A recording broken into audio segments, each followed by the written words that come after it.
بسم الله الرحمن الرحيم أم حسبتم أن تدخلوا الجنة ولما يأتكم مثل الذين خلوا من قبلكم مستهم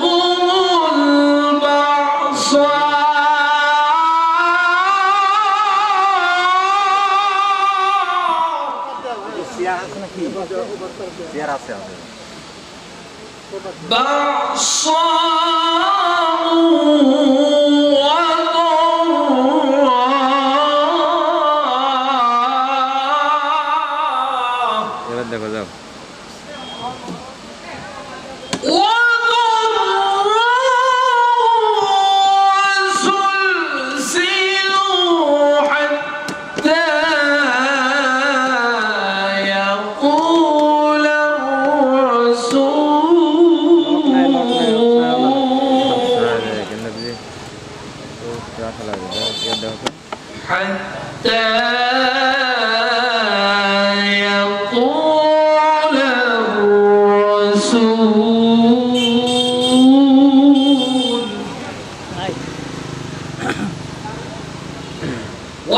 والذين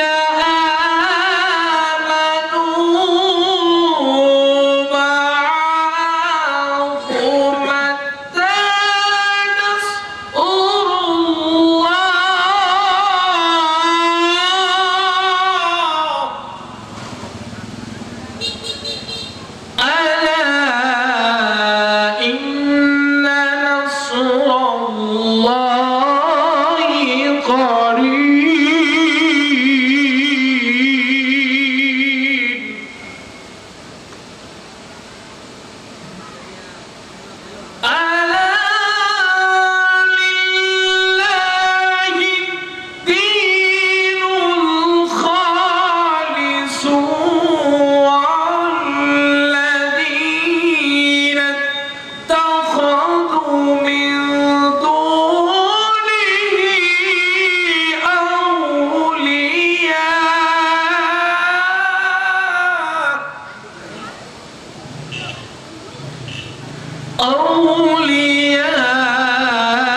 إلى الله زلفى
الشافعين أفضل منزلة عند الله يوم القيامة من القرعان لا نبي لا مالك لا ضعيف أو كما قال عليه الصلاة والسلام الحمد لله সমস্ত প্রশংসা সেই তারিফ মহান রব্বুল আলামিনের জন্য যে আল্লাহ রব্বুল আলামিন মাগরিবের নামাজের পরে কোরআন শোনা ও বলার জন্য তৌফিক দান করলেন। ওই আল্লাহর দরবারে শুকরিয়া আদায় করে সকলেই বলি আলহামদুলিল্লাহ।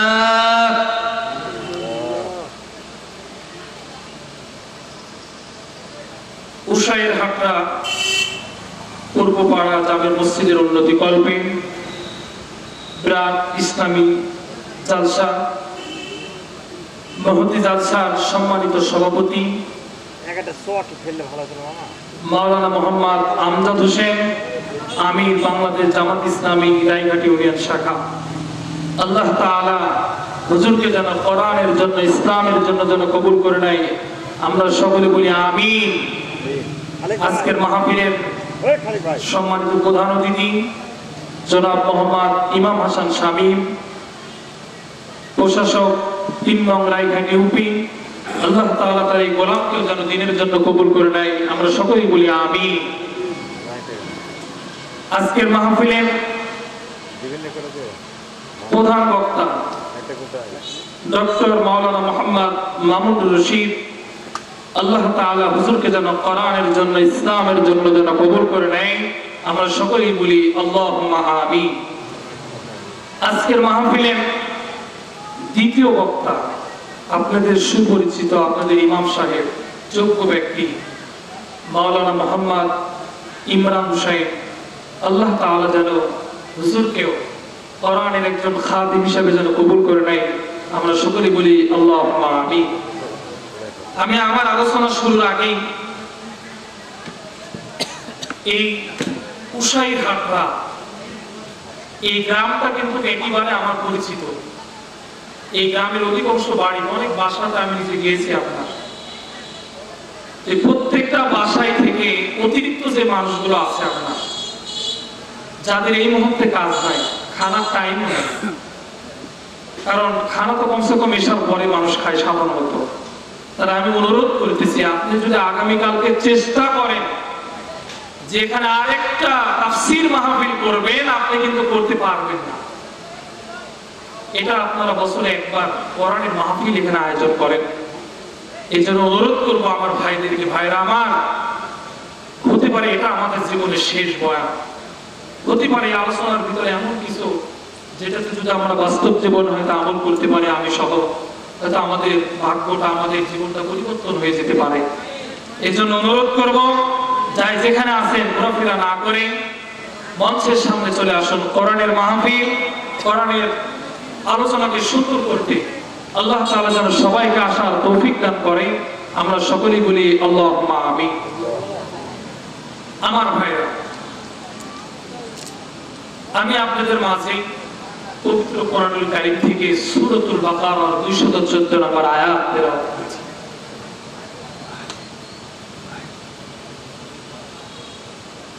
আল্লাহর নবী, বিশ্ব নবী জনাবে মুহাম্মদ রাসূলুল্লাহ সাল্লাল্লাহু আলাইহি ওয়াসাল্লাম বললেন, ও আমার জাতির লোকেরা, একটা বারের জন্য বলো কুলু লা ইলাহা ইল্লাল্লাহ। সঙ্গে সঙ্গে আবু জেহেল ডাক দিয়ে বলে, তাব্বাল্লাকা ইয়া মুহাম্মদ আলী হাযা জামানতানা, তুমি কি চাও আমাদের শত্রু হয়ে যেতে, দুশমন হয়ে যেতে? আমার ভাইয়ের, আমার নবী, আপনার নবী, বিশ্ব নবী জনাবে মুহাম্মদ রাসূলুল্লাহ সাল্লাল্লাহু আলাইহি ওয়াসাল্লামের কি অপরাধ ছিল? আমার নবীজি কখনো অন্যায় করেন নাই। আমার নবীজি ছিলেন আল আমিন, বিশ্বাসী, কখনো মিথ্যা কথা বলেন নাই। তবু আমার নবী যখন নামাজে দাঁড়াইতেন, কাফেররা পোষা উটের লাড়ি গুলো এনে মুহাম্মদ সাল্লাল্লাহু আলাইহি সাল্লামের গায়ের উপর দিয়ে দিল। শুধু তাই নয়, আমার নবীজিকে এই দুনিয়া থেকে চিরদিনের জন্য বিদায় করে দেওয়ার জন্য একদল কাফেররা বারবার ষড়যন্ত্র করেছে আমার নবীজিকে দুনিয়া থেকে চিরতরে বিদায় করে দেওয়ার জন্য। আমার ভাইরা, ওই সময় নবীজির উপর জুলুম এসেছে, নির্যাতন এসেছে। আল উলামা ওয়ারাসাতুল আম্বিয়া, নবীদের ওয়ারিস যারা, যারা কোরআনের হক কথাগুলো জাতির সামনে উপস্থাপনা করে, ওই সমস্ত ব্যক্তিদেরকে আমরা দেখেছি 5 তারিখের আগে বাংলার জমিনে কোরআনের কথা তাদেরকে বলতে দেওয়া হতো না। কোরআনের কথা বললে তাদের মাইক কেড়ে নেওয়া হতো, ইমামের ইমামতি চলে যেত। আমার ভাইয়ের আজকে যদি ফিলিস্তিনের দিকে তাকান, যে ফিলিস্তিনি মুসলমানদের উপরে বর্বর হত্যা, নির্যাতন, অত্যাচার, স্টিমরোলার চালায়, মুসলমানদের কিবলার উপরে, দ্বিতীয় কিবলার উপরে যে আঘাত করেছে, আমরা আলোচনা শুরুতে আল্লাহর কাছে দোয়া করি, আল্লাহ, যে ইহুদিরা আজকে মুসলমানদের উপর নির্যাতন চালায়, আল্লাহ, আমরা ফিলিস্তিন মাজলুমদের জন্য দোয়া করতেছি, আল্লাহ এই জমিন থেকে তাদেরকে চিরতরে তাদেরকে তুমি ধ্বংস করে দাও। জোরে বলেন আমিন। আমার ভাইরা,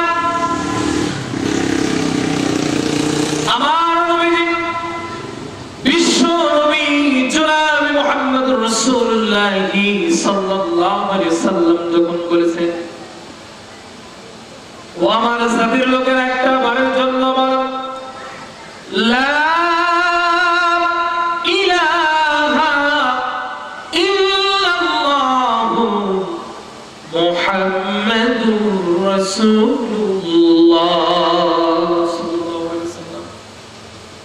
যখন আমার নবীজি কালেমার দাওয়াত দিয়েছেন, আমার নবীজির উপরে জুলুম, অত্যাচার, নির্যাতন, স্টিমরোলার চলেছে, ওই সময় আইয়ামে জাহিলিয়াতের সময় মক্কার পরিস্থিতিরা এত বেশি, এত কঠিন ছিল যে কঠিন পরিস্থিতির ভিতরে আল্লাহর কোরআন কোথাও প্রকাশ্যভাবে তেলাওয়াত করা যেত না।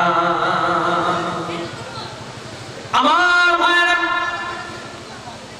আল্লাহর নবীর একজন সাহাবী, এই সাহাবী ডাক দিয়ে বলতেছেন, ও নবীর সাহাবীরা রে,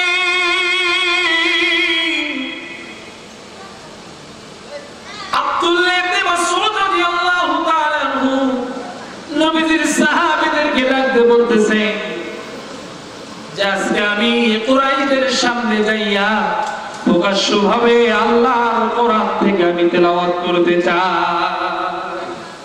তাদের ঈমানটা ছিল কিন্তু অনেক মজবুত ঈমান, দামি ঈমান। আমার ভাইরা, নামাজ এটা ঘর হয়, আব্দুল্লাহ ইবনে মাসউদ যখন কুরাইশের সামনে যাইয়া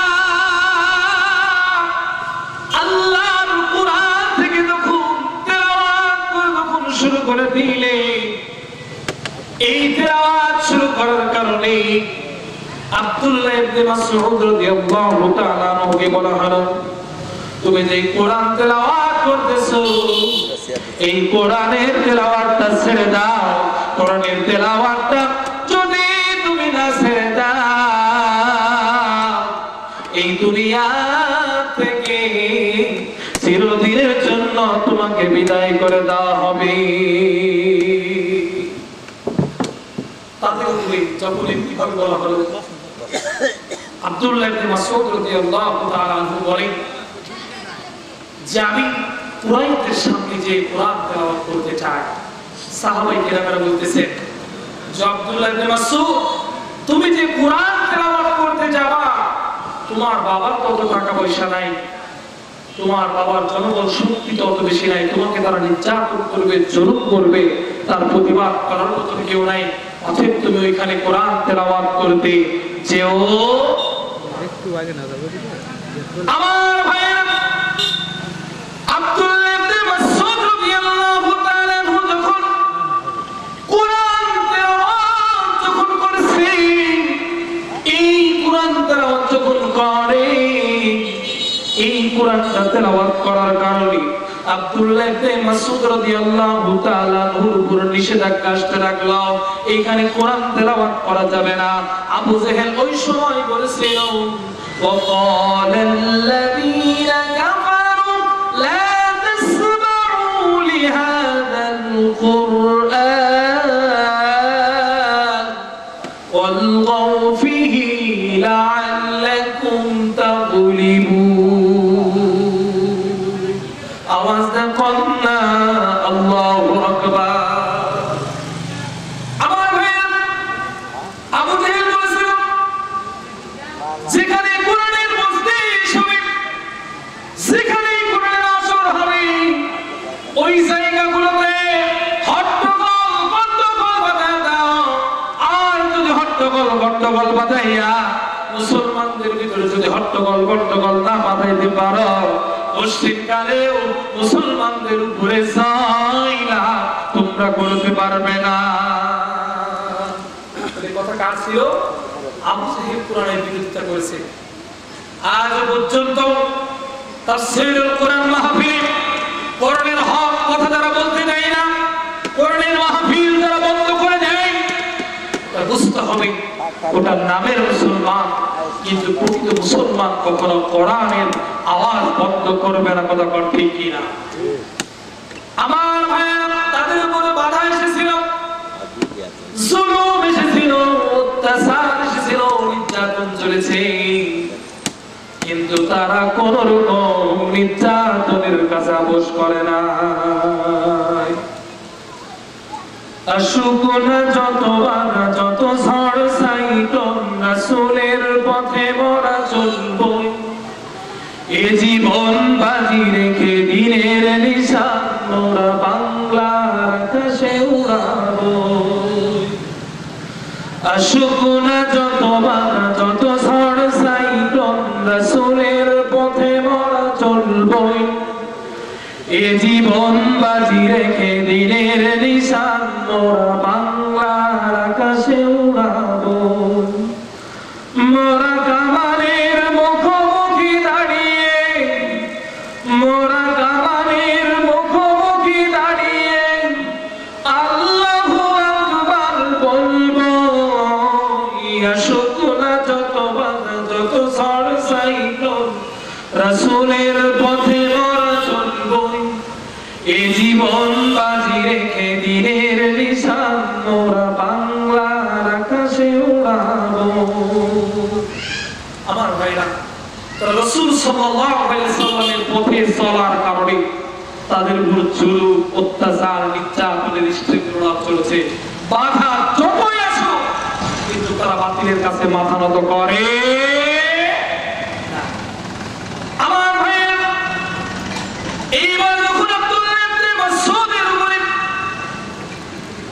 আক্রমণ শুরু করলেন, হাত দিয়ে যখন তাকে মারতে শুরু করলেন, মারতে মারতে যখন এক পর্যায়ে তাকে বলা হলো, মাসউদ তুমি যে তেলাওয়াত করতেছো, তোমার কোরআনের তেলাওয়াতটা তুমি ছেড়ে দাও। এই কোরআনের তেলাওয়াতটা ছাড়লে তোমার উপর জুলুম, অত্যাচার, নির্যাতনের স্টিমুলাম কখনোই চলবে না। আমার ভাইয়া, আব্দুল্লাহ ইবনে মাসউদ কোরআন তেলাওয়াত করলো মার খাইতে খাইতে মাসউদ রাদিয়াল্লাহু তাআলা অজ্ঞান হয়ে গেলেন। অজ্ঞান হয়ে গেলেন মাসউদ, অজ্ঞান হয়ে গেলেন, কিন্তু একটা বারের জন্য বাতিলের কাছে মাথা নত করে না। আমার ভাইরা, আব্দুল্লাহ ইবনে মাসউদের জ্ঞান যখন ফিরলেন, সাহাবীরা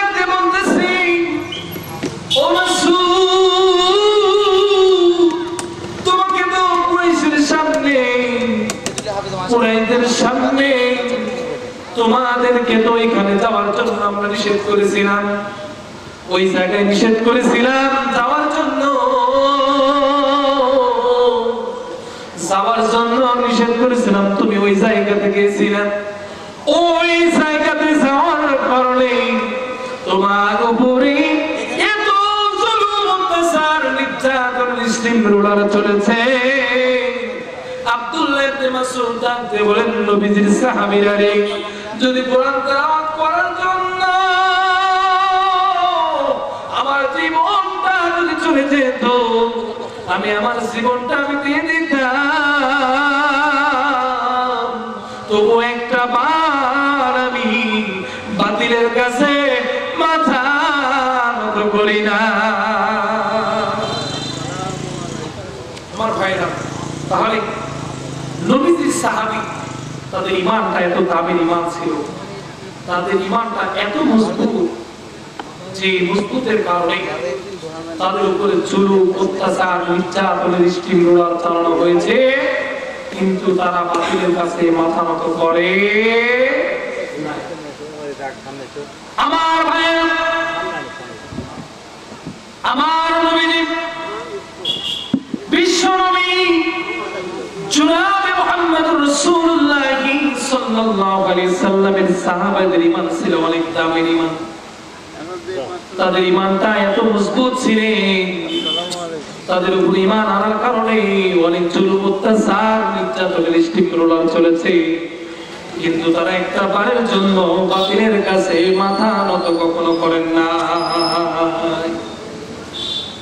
আমার ভাইরা, আল্লাহ তাআলা বলেন, হুদাল লিল মুত্তাকিন আল্লাযীনা ইউমিনুনা বিল গায়বি ওয়া ইউকিমুনাস সালাতা ওয়া মিম্মা রাযাকনাহুম ইউনফিকুন।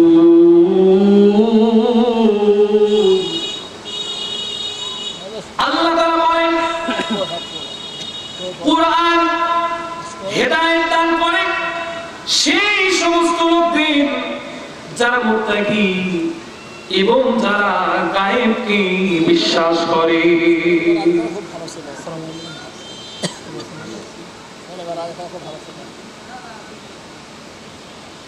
আমার ভাইরা, আল্লাহর নবীর সাহাবীদের ঈমান করেছে অনেক দামি ঈমান। আমার নবীজি দাঁড়ায় কানে বসা নবীজির সাহাবীগুলো ডাক দিয়ে বলতেছেন, ইয়া রাসূলুল্লাহ, ইয়া হাবিবাল্লাহ, আমরা আর সহ্য করতে পারতেছি না, ওগো আল্লাহর হাবিব, আল্লাহর কাছে সাহায্যের জন্য দোয়া করুন। আমাদের উপরে এত জুলুম, এত অত্যাচার, এত নির্যাতন নিষ্ঠুরতা চলতেছে, আমরা আর সহ্য করতে পারতেছি না।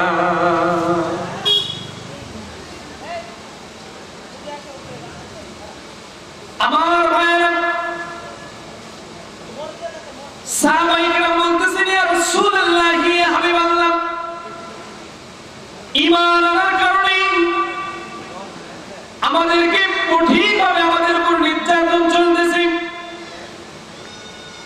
হযরত খাব্বাব রাদিয়াল্লাহু তাআলা আনহু ডাক দিয়ে বলতেছেন, ইয়া রাসূলুল্লাহ, ইয়া হাবিবাল্লাহ,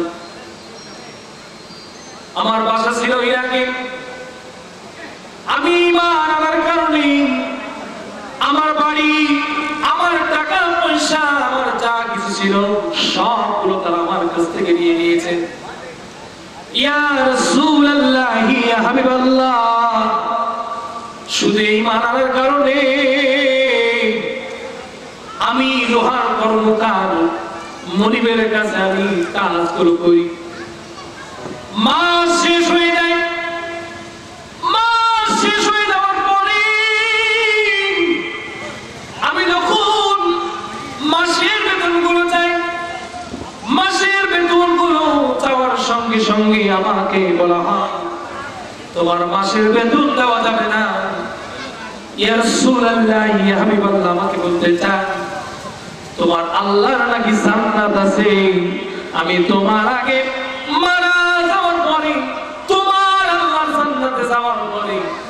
আল্লাহর জান্নাতে নাকি অনেক সোনা দানা টাকা পয়সা গুলো আছে।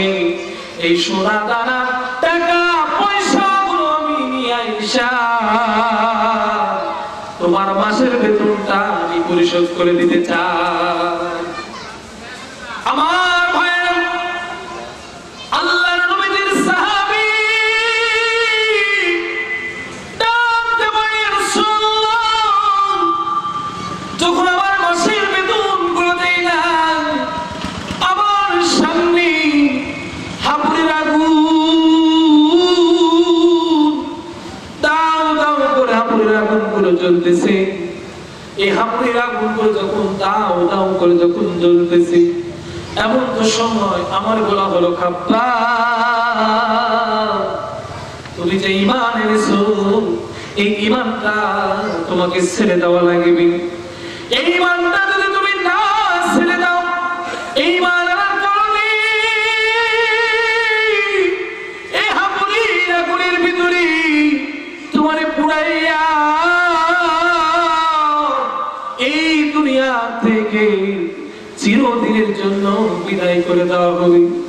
হযরতে খাব্বাব ডাকতে বলি, ইয়া রাসূলুল্লাহ, ইয়া হাবিবাল্লাহ, আমার যখন আমার সামনে হাবুরের আগুনগুলো জ্বলতেছে, এই হাবুরের আগুন দাও দাও করে জ্বলি।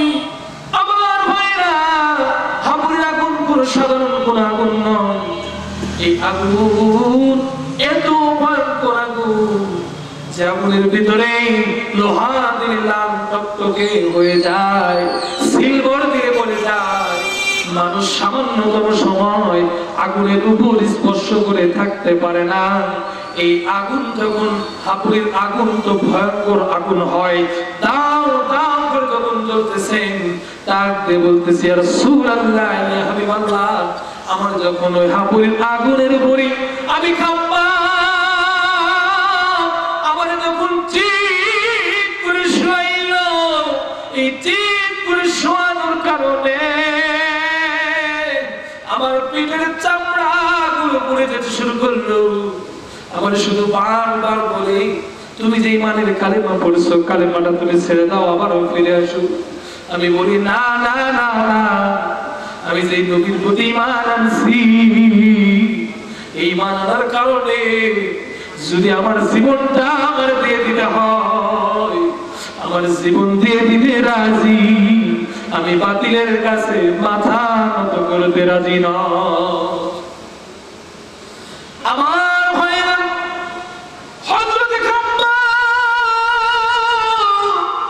কে যখন কয়লার আগুনের উপর সওয়ার হলো, হযরতে খাব্বাবের পিঠের চর্বিগুলো যখন গলতে শুরু করলো, এই চর্বিগুলো পড়ে ওই হাবুরের আগুনগুলো নিভে যায়। হযরতে খাব্বাব কখনো ঈমান ছাড়ে না। আমার ভাইরা, তাদের ঈমানটা ছিল অনেক দামি ঈমান। তাদের উপরে এত নির্যাতন স্টিম রোলার চালিয়েছে, কিন্তু তারা কখনো বাতিলের কাছে মাথা নত করে না। আমার ভাইরা, এই জন্য আল্লাহ তাআলা কোরআন কারীমের ভিতরে বলেছেন, ওয়াল্লাযীনা ইউমিনুনা বিমা উনজিলা ইলাইকা ওয়া মা উনজিলা মিন ক্বাবলিক ওয়া বিল আখিরাতি হুম ইউকিনুন। আমার ভাইরা, আল্লাহ তাআলা বলেন, যারা ঈমান আনে আপনার উপর অবতীর্ণ কিতাবের প্রতি এবং আপনার পূর্ববর্তীদের উপরে অবতীর্ণ কিতাব সমূহের প্রতি, আর যারা বিশ্বাস রাখে পরকালের প্রতি। তাহলে আমাদেরকে এখানে যে কথাগুলো বলা হয়েছে, জি, ঈমান আনতে হবে আল্লাহর উপরে। কথা বলেন তো, কার উপরে? এখন যদি আমার ঈমান হয় যে আল্লাহ ছাড়া একজন আল্লাহ আছে, তাহলে ঈমান থাকলো? কথা বলেন, থাকলো? বাংলাদেশে আমরা দেখেছি যে একদম নামধারী মুসলমান, ওরা দাবি করে যে ওরা মুসলমান, আবার দেখা যায় যে বাপের নামে আবার মূর্তিও তৈরি করে। আবার দেখা যায় যে কোনো দিবসকে কেন্দ্র করে তাদেরকে সামনে রেখে অনেক হুজুর আছে যারা আবার ওখানে যে শহীদ মিনারে যে হাত তুলে দোয়া করতেছে, নাউজুবিল্লাহ বলবেন না? তাহলে তাদের ঈমান এত দুর্বল। তাহলে ঈমান যদি আমরা আনি, আমরা ঈমান আনবো কার উপরে? আল্লাহর উপরে। তাহলে আল্লাহর উপরে যদি ঈমান আনি, এই ঈমান আনার কারণে আমাকে কঠিন পরীক্ষার সম্মুখীন হওয়া লাগতে পারে।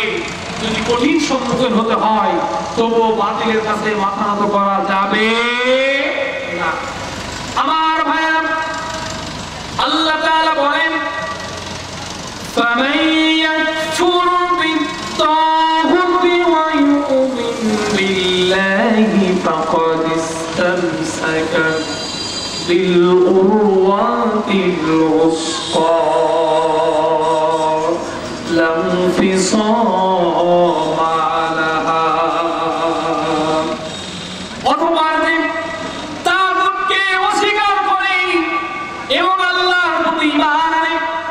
আমার ভাইয়েরা, শুধু ঈমান আনলে হবে না, আমাদেরকে তাগুতকে অস্বীকার করতে হবে। আমরা যদি তাগুতকে অস্বীকার না করি, তাগুতকে অস্বীকার যদি না করি, তাহলে আমাদের ঈমান কোনো কাজে আসবে না। এবার প্রশ্ন হচ্ছে যে তাগুত কাকে বলে?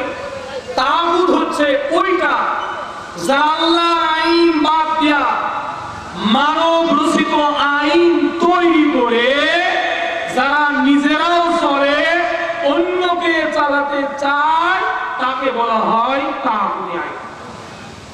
আমার কথা কি বোঝা গেছে?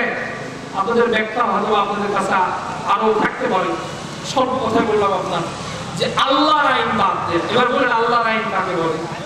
আমি একটু বোঝানোর জন্য একটু অন্যদিকে যাচ্ছি, বাসঙ্গ দিকে। দেখেন যে বাংলাদেশে আইন আছে আপনার, কি করা হয় যে কোন নারী যদি ধর্ষিতা হয়, তাহলে কোন নারী ধর্ষিতা হলে যদি তারা ধরা খেয়ে যায়, তাহলে অনেক সমাজের মানুষ এসে বলে থাক, গ্রামের ব্যাপার, যখন এটা হয়ে গেছে একটা কাজ করো যে ছেলের সাথে মেয়েকে বিয়ে দিয়ে দাও।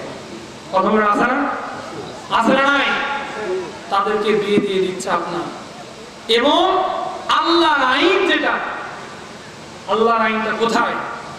এখানে আল্লাহ তাআলা বলেছেন যে আয-যানিয়াতু আয-যানি, জেনা যদি কেউ করে, আল্লাহর আইন হচ্ছে তাকে বেতে আঘাত করতে হবে। কথা বলেন ঠিক কিনা? এখন আল্লাহর আইন বাদ দিয়া আপনি যে বিয়ে দিয়ে দিলেন বা যত রকমের বিচার আছে সেটা মানুষের তৈরি করা, এটাই হচ্ছে তা।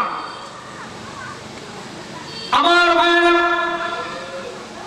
এই যে বাংলাদেশের টাকা পয়সা গুলো, অনেক টাকা পয়সা বাংলাদেশ থেকে চুরি হয়ে বিদেশের মাটিতে অনেক জায়গায় বেগুন কলা তৈরি হয়েছে। দেশের টাকাগুলো চুরি হয়। সুরের আইন হচ্ছে একটা সুরকে যদি আমি চুরি করার অপরাধে আজকে আমি তাকে কারাগারে পাঠাইলাম, সুর ওইখানে বসে সিদ্ধান্ত করতেছে এবার যদি বাড়াইতে পারি তাহলে সুর আর থাকবো না, ডাকাত দলের সাথে যোগ দিয়ে ডাকাত হয়ে যাব। সুর কিন্তু বের হবে। কথা বলে ঠিকই না? তাহলে সুর আপনি তাকে আপনার আইন দেয়া, কারাগারে দেয়া, মারপিট করে আপনি চুরি বন্ধ করতে পারবেন না।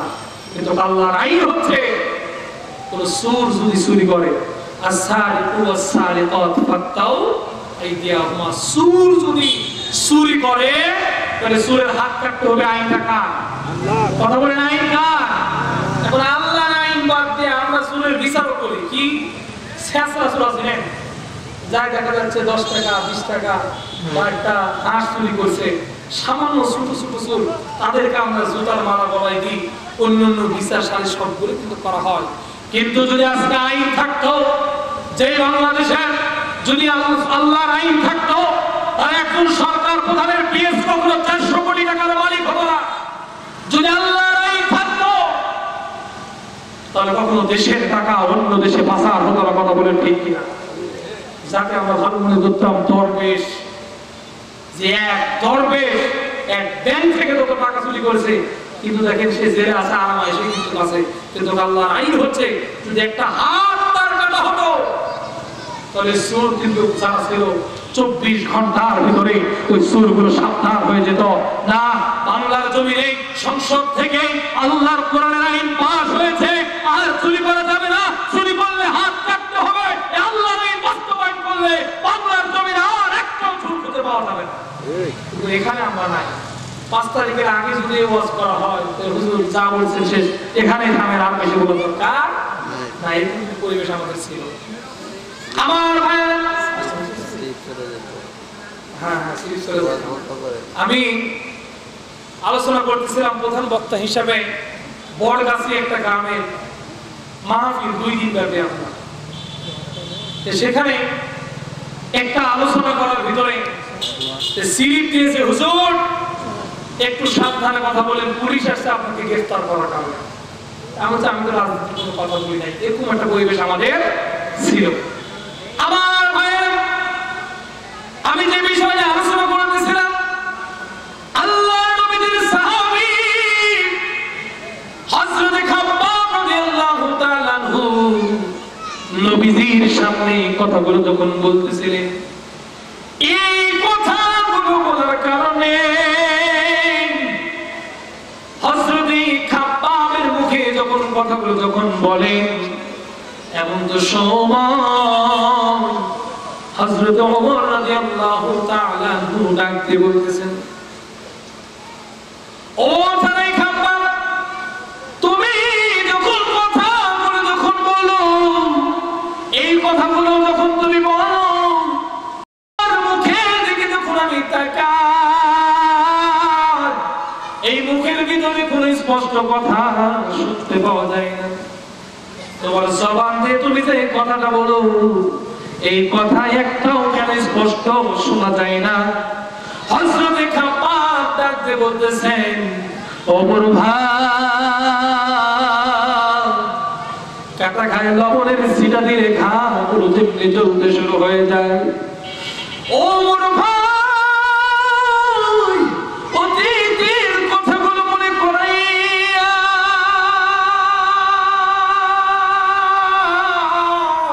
আমার কাটা গায়ে লবণ ছিটা দিলে যেমনি ভাবে জ্বলতে শুরু হয়ে যেত, এই কথাগুলো যখন বলে আমার অমনি ভাবে কষ্ট করে শুরু হয়ে যায়।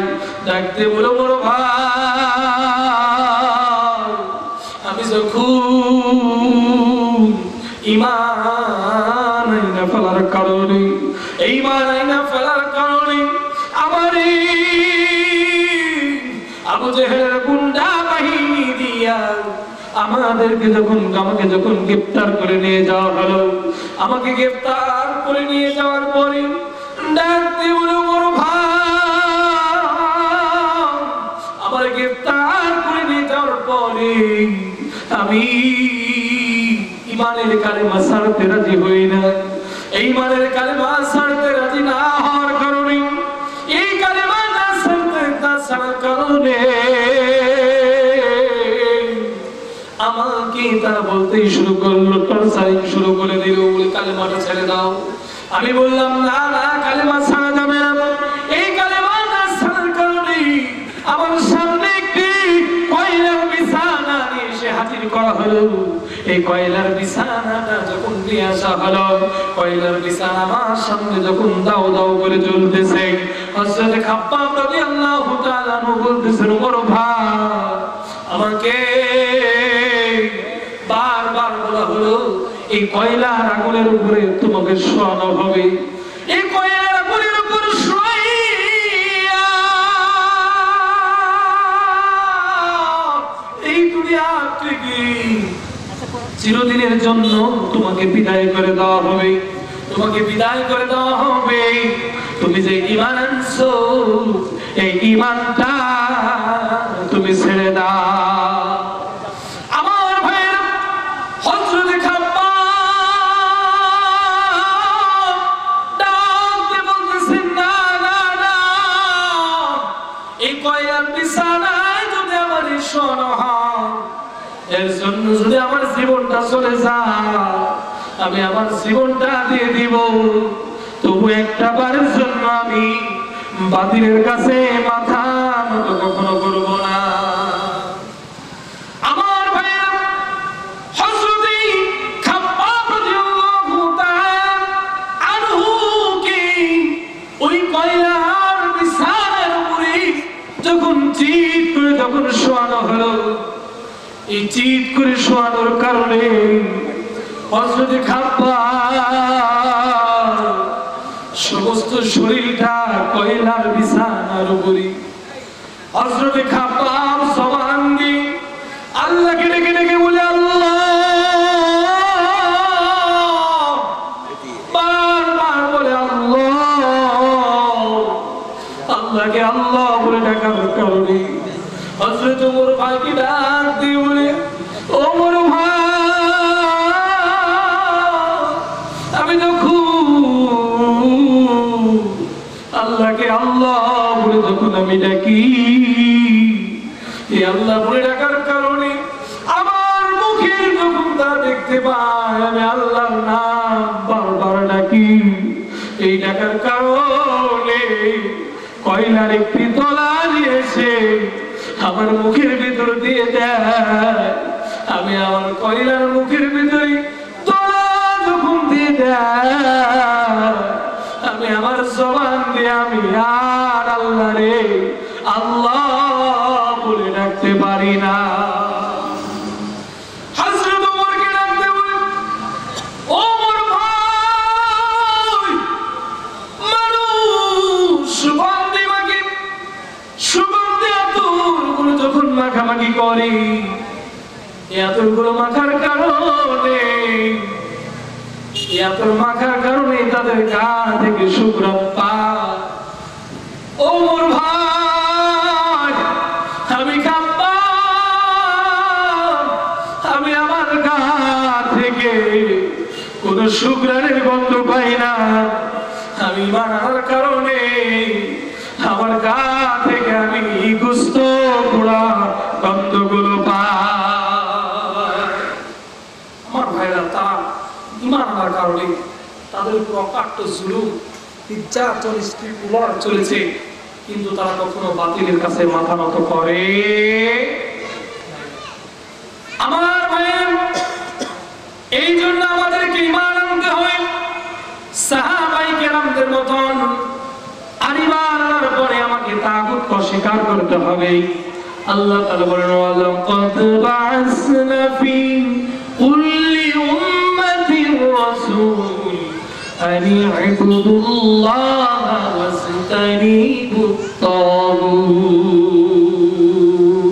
আল্লাহ তাআলা নবীজিকে বলেছেন যে আপনি তাগুতকে অস্বীকার করেন। তাগুত কারা? যারা আল্লাহর আইন বাদ দিয়ে নিজে মন গড়া আইন তৈরি করে চলতে চায়, অন্যকে চালাতে চায়, সে তাগুতি আইন মানা যাবে।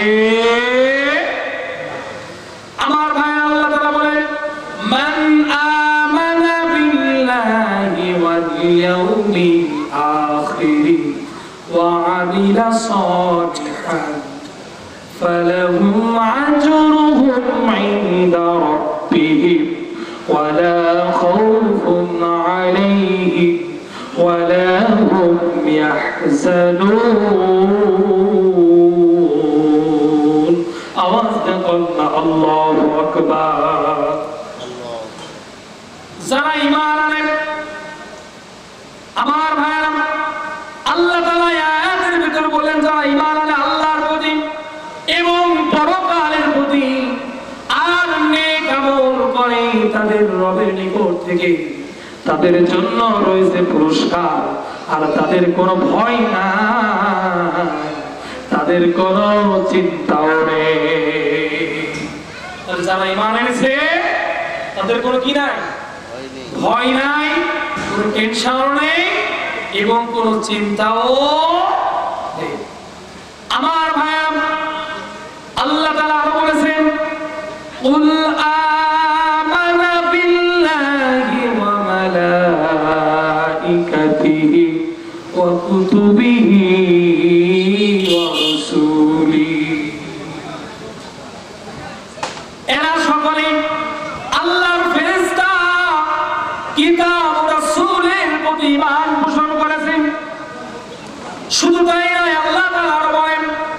ইন্নামাল মুমিনুনা আল্লাযীনা আমানু বিল্লাহি ওয়া রাসূলি, মুমিন মূলত তারাই আল্লাহ রাসূলের প্রতি যাদের দূর ঈমান রয়েছে।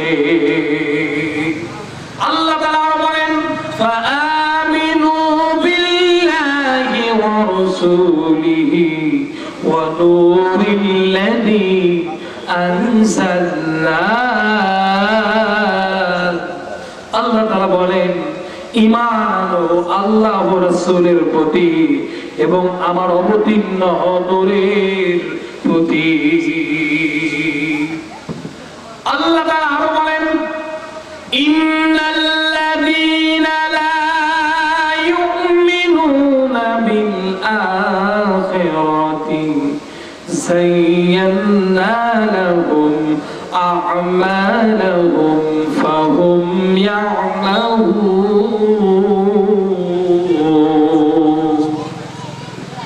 আল্লাহ তাআলা বলেন যারা আখিরাতে বিশ্বাসী তাদের আমলসমূহ আমি আল্লাহ চিত্তাকর্ষক করে দিই, অতএব তারা পথ এবং তারা এই দিকে, অতএব তারা পথ ভ্রান্ত হয়ে ঘুরে বেড়ায়। আল্লাহ তাআলা বলেছেন যারা আখিরাতকে অবিশ্বাস করে, যারা আখিরাতকে যারা অবিশ্বাস করে তাদের আমল সমূহ আমি আল্লাহ খুবই চিৎকশ করে দিই এবং অথবা তারা পথ ভ্রষ্ট হয়ে ঘুরে বেড়ায়। আল্লাহ তাআলা আরো বলছেন কুল আমান্না বিল্লাহি ওয়া মা উনজিলা আলাইনা ওয়া মা উনজিলা আলা ইব্রাহিমা ওয়া ইসমাঈলা وإسحاق ويعقوب والأسباط। আল্লাহ তাআলা বলেন হে নবী আপনি বলুন আমরা ঈমান আল্লাহর প্রতি আর উহার প্রতি যা আমাদের উপর নাযিল করা হয়েছে, আর উহার প্রতি যা নাযিল করা হয়েছে ইব্রাহিম, ইসমাঈল, ইসহাক, ইয়াকুব এবং ইয়াকুবের সন্তানদের প্রতি। আমার ভাইরা তাদের ঈমানটা ছিল অনেক মজবুত এবং দামে, এই জন্য আমরা ঈমান আনবো এবং ঈমানের যে সমস্ত ফর্মুলা নিয়ম আল্লাহ তাআলা আমাদেরকে সবাইকে মেনে নেওয়ার তৌফিক দান করে। আমরা সকলে বলি আল্লাহুম্মা আমিন। আলহামদুলিল্লাহ। মোহাম্মদ আসিমউদ্দিন মৃত আলহাজ মহির হুসাইন হাতরা থেকে নগদ 500 টাকা 60 কেজি ধান দান করেছে। ধরে বলেন মারহাবা। হায় আল্লাহ তাআলা তার দানগুলো কবুল করে নাও রব্বুল আলামিন। সন্তুকলি পিতা এই দুনিয়া থেকে চিরতরে বিদায় নিয়ে চলে গেছে। রব্বুল আলামিন বাবা মার কথা মনে করে দানের স্লিপে দানটা পাঠিয়ে দিয়েছে। হায় আল্লাহ তাআলা যে আশা উদ্দেশ্য নিয়ে দান করলে আল্লাহ দানের মূলে নেক আশাগুলো পূরণ করে দাও রব্বুল আলামিন। দানের বিনিময়ে জীবনের সমস্ত গুনাহ খাতাগুলো maaf করে দাও। বাবার কবরটাও আল্লাহ তুমি জান্নাতের বাগান বানায় দাও। আমিন আল্লাহুম্মা আমিন। বেনামি নগদ 100 টাকা দান করে বলেন মারহাবা।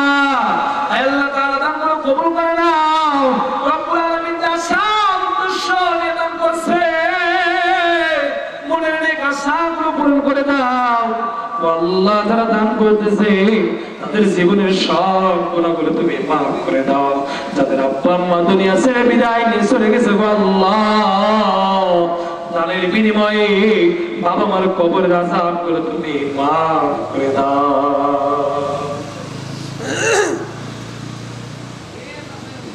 বাজার যাইতে না লিল্লাহি তাকবীর।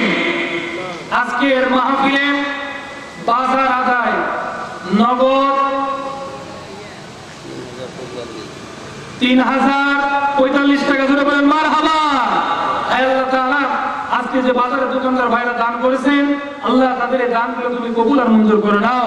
আল্লাহ তাদের ব্যবসা বাণিজ্যে তুমি বরকত দান করে দাও। ধরে বলেন আমিন। আল্লাহ তাআলা তোমার একজন বান্দা মুহাম্মদ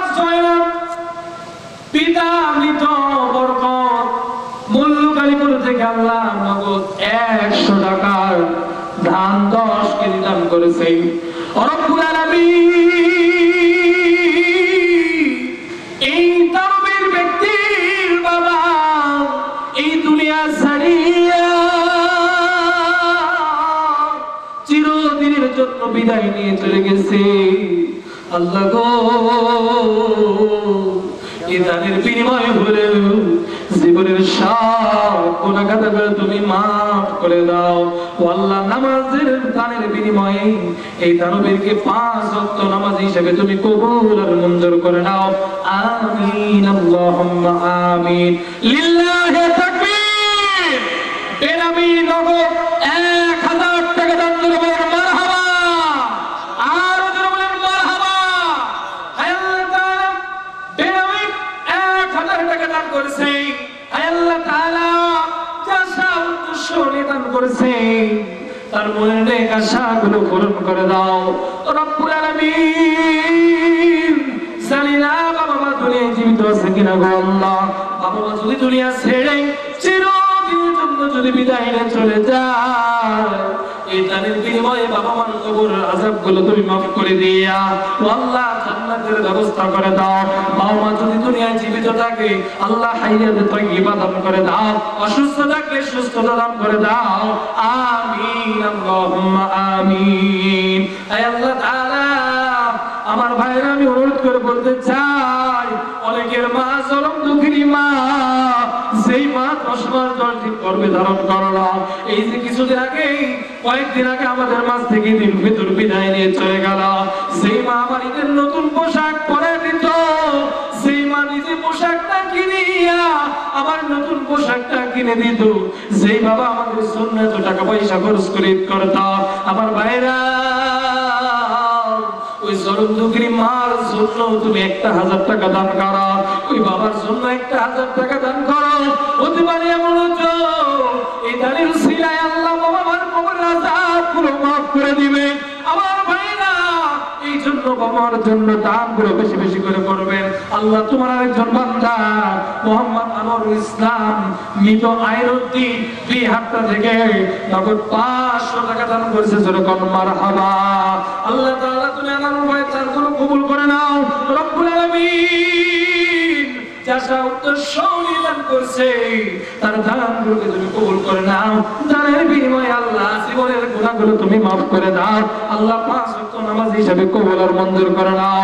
মোহাম্মদ সাইফুল ইসলাম মোহাম্মদ বাবা দেশের আলী মুকিমপুর থেকে 20 কে দান করেছে। আল্লাহ তার দানগুলো কবুল আর মঞ্জুর করে নাও। মোহাম্মদ নজরুল ইসলাম পিতা মৃত সাড়ু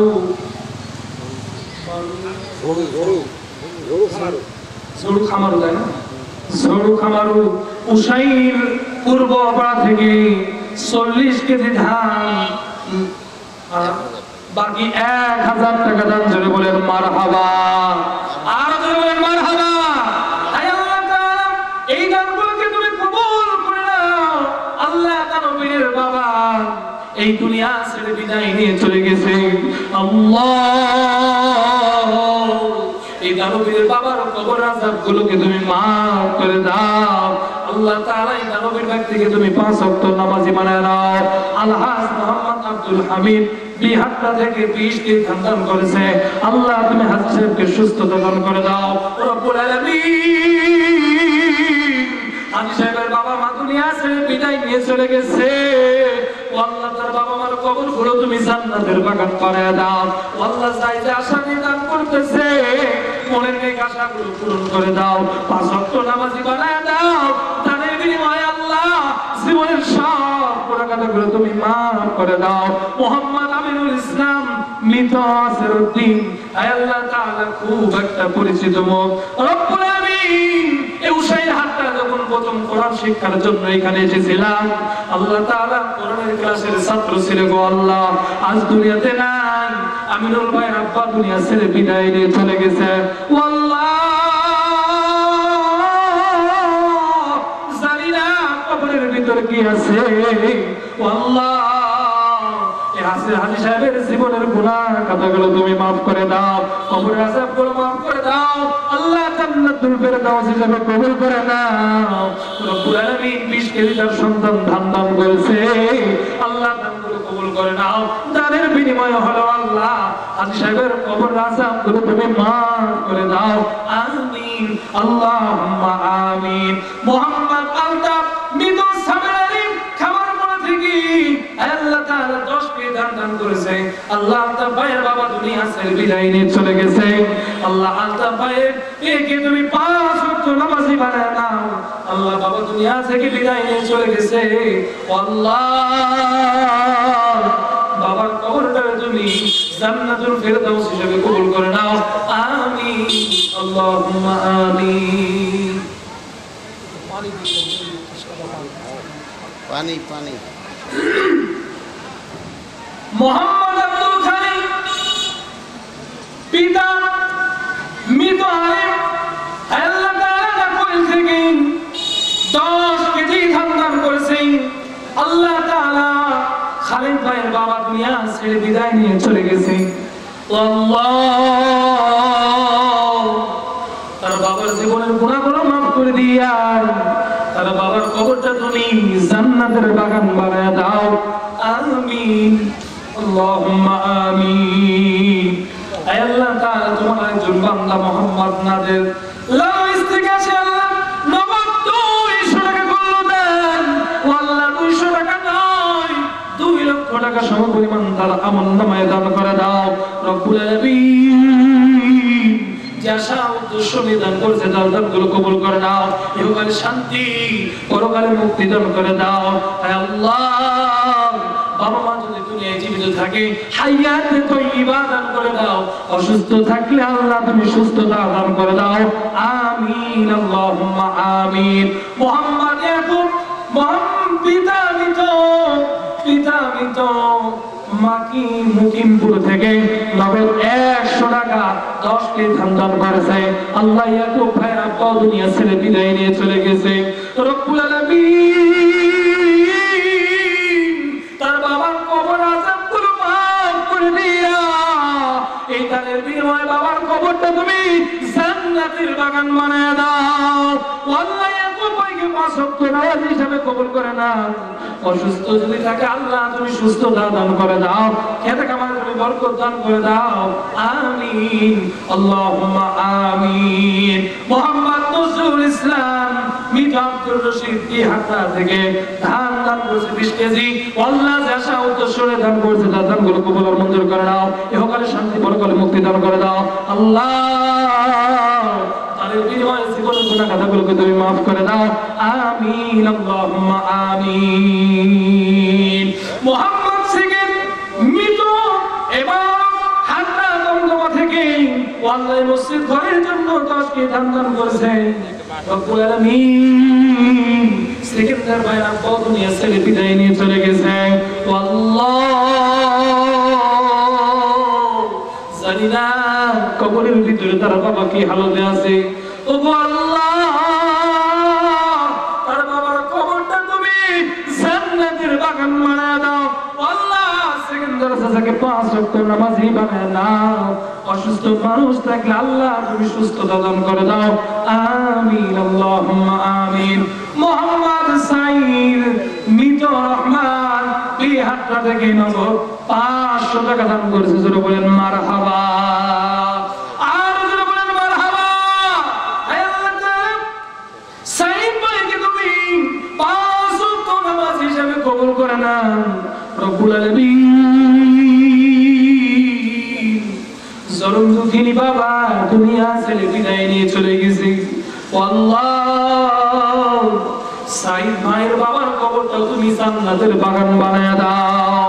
আয় আল্লাহ এতক্ষণ পর্যন্ত যত মানুষ দান করেছে গো আল্লাহ সবার দান করে তুমি কবুল করে নাও। বাবার কথা এখানে যত মানুষের স্লিপ পড়লাম অধিকাংশ মানুষের বাবা দুনিয়া ছেড়ে বিদায় নিয়ে চলে গেছে। আমার ভাইরা রে বাবা যে কোন বট বৃক্ষ, এই দুনিয়াতে যার বাবা নাই সে জানে বাবা না থাকার কি যে কষ্ট। আমার ভাইরা আল্লাহর নবীজি বিশ্ব নবী জনাবে মুহাম্মদ রাসূলুল্লাহ সাল্লাল্লাহু আলাইহি ওয়াসাল্লামের দাদা যখন যাচ্ছিলেন রাস্তা দিয়ে যাওয়ার সময় আল্লাহর নবীজি একটা উঁচু ঢিলার উপর দাঁড়াইয়া নবীজি আমার কান্নাকাটি করতেছিলেন। নবীজি কান্নাকাটি করতেছিলেন। এমন তো অবস্থায় আল্লাহর নবীজিকে কান্নাকাটি দেখে আটটা বাজে এসো আজান এখানে দেবো এখান থেকে ওখান থেকে আমার নবীজি যখন উঁচু ঢিলার উপর দাঁড়াইয়া যখন কান্নাকাটি যখন করতেছে, এই কান্নাকাটি করা দেখিয়া আমার নবীজির মাকে মা আমিনাকে ডাকতে বলতেছে, আমিনা, তুমি কি মুহাম্মাদের খোঁজ খবর গুলো রাখো না? মুহাম্মদ কোথায় যায়, কই যায়, তুমি কি খোঁজ খবর গুলো রাখতেছো না? ডাকতে বলতেছে, বাবা মুহাম্মদ কোথায়, কোথায় মুহাম্মদ, আমি ওইখানে যেতে চাই। আমার ভাইয়া এই কথাটা বলিয়া আল্লাহর নবীজির মা আমিনা যখন এই কথাটা যখন জানতে পারলেন, জানার পরে যখন তিনি চলে গেলেন, চলে যাওয়ার পরে উঁচু ঢিলার উপর দাঁড়াইয়া আমার নবীজি বাবা বাবা করে কান্নাকাটি করতেছে। বাবা বাবা বাবা করে যখন কান্নাকাটি করে যখন করতেছিলেন, এই কান্নাকাটি দেখিয়া আমার নবীজির মা বেটা ডাকতে বলতেছে, বাবা মুহাম্মদ তাড়াতাড়ি উঁচু ঢিলার উপর থেকে নামো। আল্লাহর নবীজি ডাকতে বলে, মা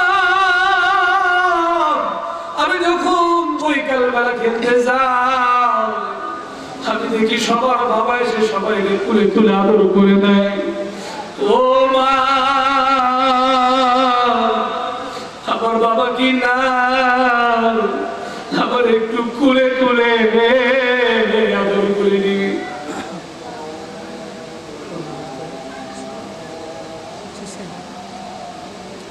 আমার ভাইরা, এখন আজান হবে, ধারাবাহিকভাবে যেভাবে আলোচনা চলতেছিল আমাদের পরে মাহফিলের কাজগুলো আবার চলবে ইনশাআল্লাহ।